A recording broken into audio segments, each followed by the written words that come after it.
Salve, salve pessoal, Paulo da página Por Nossa Democracia e dos canais Paulo Andrade Castro e Lula Livre. Pessoal, olha o que nós temos aqui, ó. Essa matéria aí com o nosso super governador, né, Flávio Dino.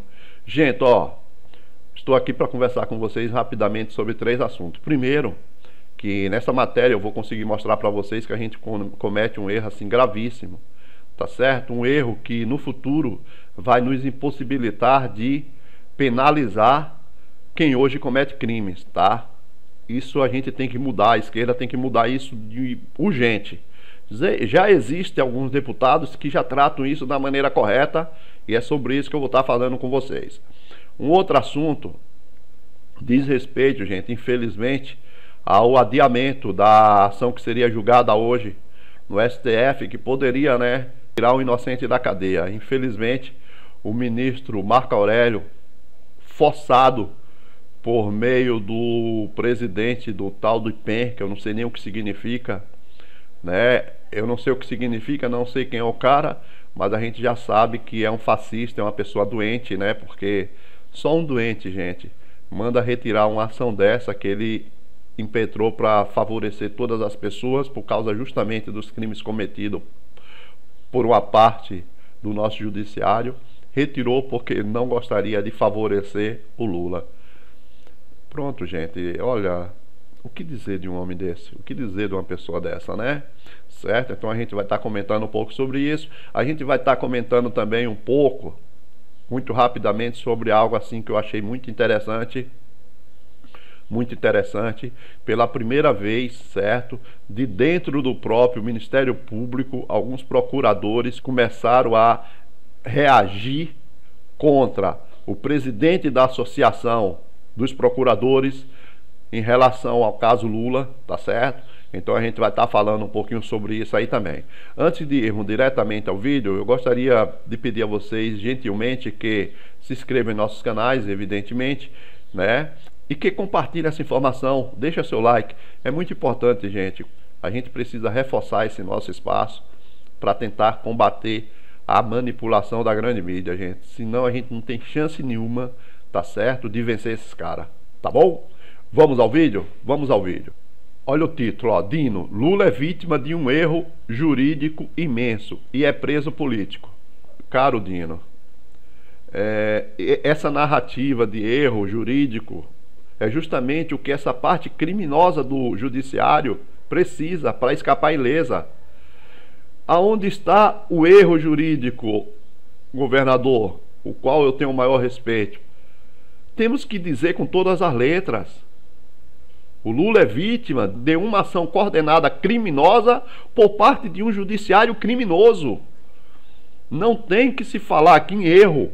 Os autores intelectuais deste crime contra o ex-presidente Lula são os desembargadores do TRF4, via Gebran Neto. Os executores deste crime contra o ex-presidente Lula é Moro e sua turma de procuradores da Lava Jato. E os cúmplices de alto escalão desses grupos é o ministro Félix Fischer no STJ e o Fachin no STF. Onde tá o problema de se entender isso? Existe algum problema de se entender isso?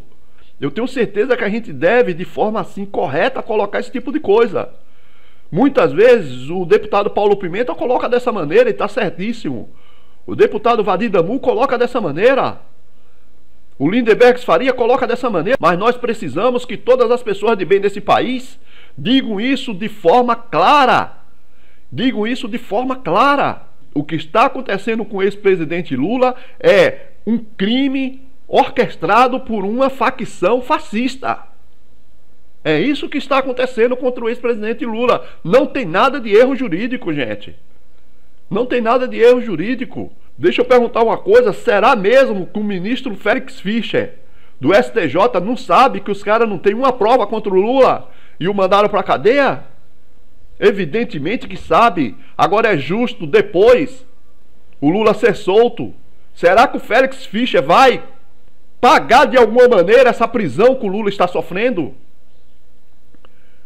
Será que o ministro Fachin vai pagar de alguma maneira por essa prisão injusta, doentia de um cara inocente? Se a gente continuar dizendo que é erro, eles não vão pagar. A gente tem que ter noção do seguinte, essa gente está agindo de forma organizada para destruir uma pessoa única e exclusivamente porque essa pessoa representa a população mais humilde e mais pobre deste país. Age de forma que chega a beirar o terrorismo.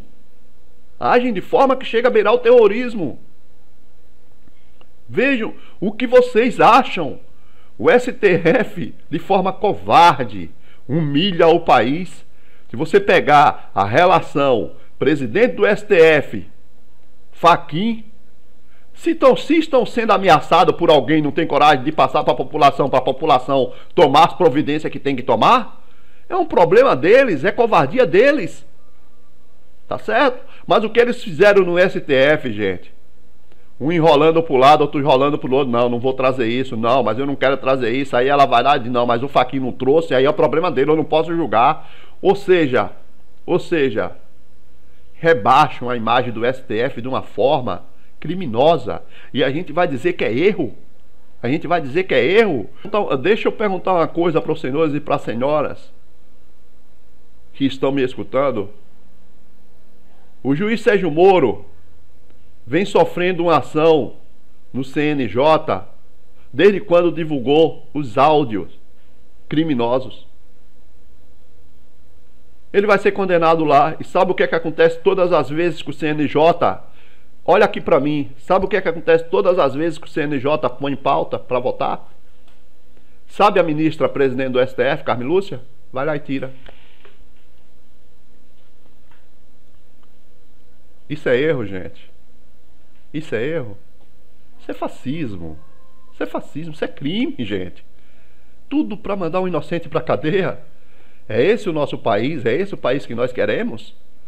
Então, eu peço à esquerda, eu peço ao povo de bem desse país, quando se referir a Lava Jato, não diz que os caras estão cometendo erro, diz com todas as letras, estão cometendo crimes. Então, mandaram um inocente para a cadeia de forma criminosa, porque a gente precisa, quanto ao pessoal do TRF4, juiz Sérgio Moro e procuradores, esses eu não tenho muita preocupação, que uma hora ou outra a gente os mete na cadeia. Os crimes foram tão assim bárbaros que cadeia para eles é quase certa. Agora a gente também não pode deixar de cobrar, gente, punição para Félix Fischer no STJ, punição para o Fachin. Nós temos que eleger um Senado que já venha dizendo assim, ó, é entrar e botar o Fachin na rua. Não é juiz para o STF. Não é juiz para o STF. Uma presidente como a Carmen Lúcia tem que já entrar um pessoal pronto para tirar. Desrespeitado nossa Constituição, desrespeito nossa Constituição de forma assim, escancarada. Quando o STF desrespeita a nossa Constituição, como fizeram no golpe, vocês não podem esquecer. Quando eu falei que o STF estava desrespeitando nossa Constituição ao permitir o golpe e o Brasil ia desandar, quase ninguém acreditou. Olha o Brasil que nós temos hoje aí. Pouquíssima gente, quase nenhuma, quer obedecer à lei. Claro, se a Suprema Corte, que deveria dar exemplo, só dá meu exemplo, como você me explica? Nenhum voto de desempate ela salva o Aécio. O Aécio pode, né? Mala de dinheiro. Não, mas tem que ser um que a gente possa mandar matar se precisar. No voto de desempate contra o Lula, sem nenhuma mala de dinheiro, sem nenhum centavo encontrado, sem nenhum apartamento no nome, ela desempata para mandar prender o Lula. E a gente vai ficar tratando essa gente como pessoas incompetentes que cometeram erro? Não, estão cometendo crimes mesmo e precisam ser punidos.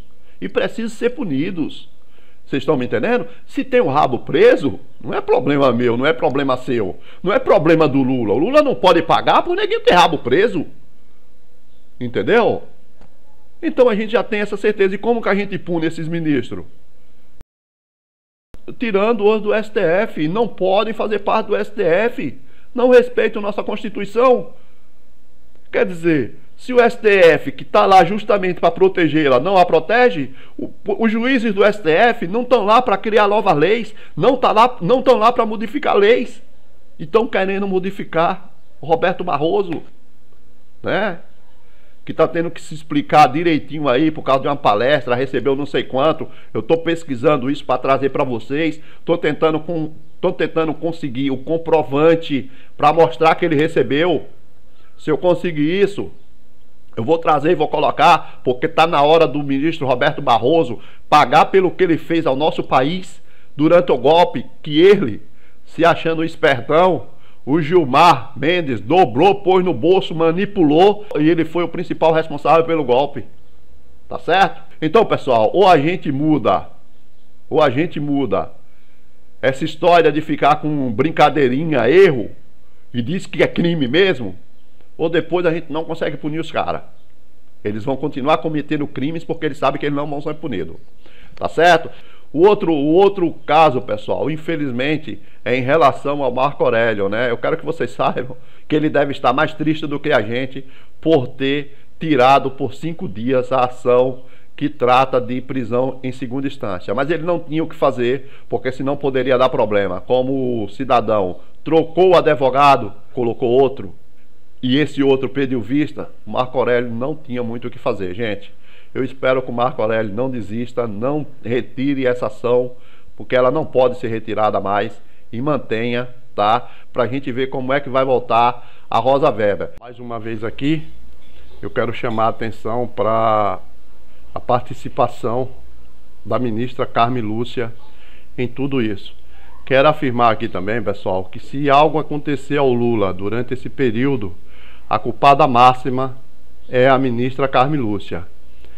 Vejam que se ela não tivesse armado para sujar o STF e impedir que a ação que trata de prisão após segunda instância tivesse sido votado primeiro de que o habeas corpus do Lula, nada disso estaria acontecendo. Esse fascista maluco não teria que estar agora tirando esta ação de votação para prejudicar o ex-presidente Lula. Ou seja, mais uma vez fica escancarado que a grande responsável pela prisão do Lula inocente nesse momento é a ministra Carmen Lúcia. Então eu queria dizer que nesse momento a direção do PT e todos os partidos de esquerda deveriam emitir uma nota deixando claro que qualquer coisa que aconteça com o ex-presidente Lula nesse momento, a responsabilidade é da presidenta do STF, que além de desmoralizar a nossa Suprema Corte, coloca em risco a vida de um inocente. Certo, pessoal? Isso a gente não pode omitir, gente. A gente tem que ser assim, incisivo, dizer, ó, a culpa é sua. Tá bom? Vamos adiante? E já falei, o Alexandre de Moraes, na hora que tiver que decidir prisão em segunda instância, verdadeiramente, ele vai votar contra. Ele vai votar contra, ok? Então é lamentável pelo Lula. Eu tenho certeza que o que a gente precisa fazer é tomar as ruas desse país e pará-lo. Pará-lo, mas pará-lo mesmo. Não basta só Curitiba. Temos que parar tudo. Parar a STJ, parar a STF. Temos que parar, de forma ordeira, mas parar. Para mostrar para o mundo, entendeu? Trazer os olhos do mundo para cima desses criminosos. Quem mandar um inocente... Ó, gente, não tem nada pior no mundo do que mandar... Não tem crime maior no mundo, gente, do que mandar inocente para cadeia. É um crime asqueroso, tá certo? Outra coisa, pessoal. Bem, pessoal, esse é o nosso último tópico que eu gostaria de estar conversando com vocês agora, ó. PGR em crise. Deixa eu andar aqui para vocês verem até o final, ó. Certo? Procuradores criticam presidente da Associação Nacional. Ou seja, aproximadamente, gente, 47 procuradores resolveram tomar alguma providência contra esse cidadão aqui, ó. Que é um cidadão meio fascista mesmo, tá? Vamos ser bem honestos. Entendeu? Criticou de forma vergonhosa a fala do ex-presidente Lula, quando o ex-presidente criticou o Deltan Dallagnol, como se o ex-presidente tivesse que se calar diante de tantos crimes sofridos pelo mesmo, tá certo? Então esse cidadão soltou uma nota falando um monte de besteira, esse babaca. Então um grupo de procuradores, eu tenho certeza que tem muitos mais, tá, que são procuradores do bem, soltaram uma nota criticando fortemente o comportamento desta criatura aí, tá? Vamos dar uma lida aqui, ó. Nós estamos aqui no Correio Brasiliense, tá? Vamos dar uma lida aqui nessas duas primeiras partes. Uma carta de protesto foi enviada aos membros do Ministério Público Federal, MPF, criticando o presidente da Associação Nacional de Procuradores da República, ANPR, José Robalino Cavalcante. O documento é uma resposta da categoria A Nota de Repúdio enviada Robalino, deve ser enviada por Robalino às declarações do ex-presidente Luiz Inácio Lula da Silva sobre os procuradores e juízes da Lava Jato, as quais o presidente da ANPR chama de fantasiosas e irresponsáveis. O documento é assinado por 47 procuradores da República, entre os quais estão 3 ex-presidentes da entidade: Álvaro Augusto Ribeiro da Costa, Ela Velco Cartilho e Antônio Carlos Alpino Bigorna. Segundo o documento, a ANPR alimenta a divisão da sociedade brasileira em um momento tão delicado da sociedade, ao repudiar compreensível manifestação do cidadão submetido ao cárcere sobre enorme comoção popular. Beleza, gente? Então, pessoal, isso é uma das coisas que eu resolvi mostrar para vocês, para a gente perceber que nem tudo está perdido, gente. Se esses caras fossem exatamente iguais os caras da Lava Jato e Curitiba, teriam ficado caladinhos. Tá certo? Então a gente percebe que existem pessoas no Ministério Público que não estão nem um pouco de acordo com tudo isso que está acontecendo. O que a gente tem que saber é separar bem o joio do trigo, para na hora certa a gente saber quem mandar para a cadeia e quem a gente tem que proteger, que cuida da nossa Constituição e faz o seu trabalho de maneira digna. Ok, pessoal? Então era isso aí que eu queria mostrar para vocês. É muito triste a situação, mas eu posso garantir a vocês, nós vamos dar a volta por cima e vamos sair dessa com o Lula mais forte do que antes. Tá bom? Um abração, passe adiante e inscrevam-se no nosso canal, beleza? Abração, tchau, até a próxima.